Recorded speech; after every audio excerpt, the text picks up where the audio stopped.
உன் காட்டுல மழைதான்ப்பா, உன் பிசினஸ் தான் போடு போடுன்னு போடுது அப்படின்னு இன்னைக்கு உலகத்துல ஒரு இண்டஸ்ட்ரியை சொல்லணும் அப்படின்னா அது ஆயுதம் விற்கக்கூடிய இண்டஸ்ட்ரி தான். ஒரு மாசத்துக்கு ஒரு தடவை நூற்றுக்கணக்கான பில்லியன் டாலர் அளவுக்கான பிசினஸ் பார்க்காங்க. அவங்களுடைய ப்ரொடக்ஷன் யூனிட்ல தொடர்ந்து அந்த ஒரு தட்டுப்பாடு இருந்துகிட்டே இருக்கு. டோமஹாக் மிசைல்ஸ்ல ஆரம்பிச்சு F-35 fighter jet, General Electronics engine வரைக்கும் அமெரிக்காவில் ஆயுதங்கள் தயாரிக்கக்கூடிய கம்பெனிகளுக்கும் இந்த மாதிரியான ஃபைட்டர் ஜெட் தயாரிக்கக்கூடிய கம்பெனிகளுக்கும் தொடர்ந்து மிகப்பெரிய அளவில் பிசினஸ் வருது. பொருளுக்கான தட்டுப்பாடு இருக்கு. அதுக்கு காரணம் என்ன அப்படின்னா உலகம் முழுக்க நடக்கக்கூடிய பிரச்சனைகள்.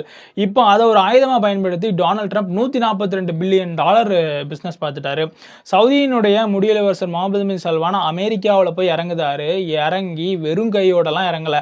$142 பில்லியன் அமெரிக்காவினுடைய டொனால்ட் ட்ரம்ப் கையில தூக்கி கொடுக்காரு. அதாவது அமெரிக்கா கிட்ட இருந்து F-35 வாங்க போறாரு. இஸ்ரேலினுடைய கடும் எதிர்ப்புக்கு நடுவில் அமெரிக்கா வந்து F-35 ஃபைட்டர் ஜெட்டை சவுதி அரேபியாவுக்கு கொடுக்காங்க. இதனால அமெரிக்காவுக்கு என்ன பிரச்சனை? டொனால்ட் ட்ரம்ப் வந்து எதையெல்லாம் சமாளிச்சு இந்த ஒரு விஷயத்தை பண்ணாரு. இஸ்ரேல் எப்படி சமாளிக்க போறாங்க? சைனா கிட்ட இருந்து அந்த திருட்டுல இருந்து இந்த டெக்னாலஜி எப்படி காப்பாற்ற போறாங்க? இது சம்பந்தமாலாம் ஒரு டீடைல்டான வீடியோ நம்ம சேனல்ல போஸ்ட் ஆகும். அதை பார்த்து உங்க சப்போர்ட்டை கொடுங்க. நம்ம சேனலை சப்ஸ்கிரைப் பண்ணாம பார்க்குறவங்க சப்ஸ்கிரைப் பண்ணிக்கிடுங்க. ஓஹோ, அப்படியா? ஆமாடே.